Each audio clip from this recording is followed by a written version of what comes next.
धन तुहरे चल बेटे, धन तुहरे भाग्य हो के करे पोखरवा बेटी कराया स्नान हो के करे पोखरवा बेटी। धन हमरी चल मम्मी, धन हमरी भाग्य हो पाप के पोखरवा मम्मी करिया स्नान हो पाप के पोखरवा मम्मी। धन तुहरी चल बेटे, धन तुहरे भाग्य हो के करे पोखरवा बेटी कराया स्नान हो के करे पोखरवा बेटी।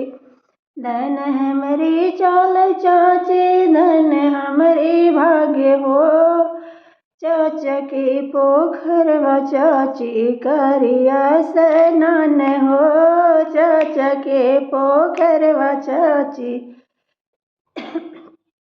धन तुहरे चाल ननदा, धन तुहरे भाग्य हो के करे पोखरवा बन्नी कराया स्नान हो के करे पोखरवा ननदी।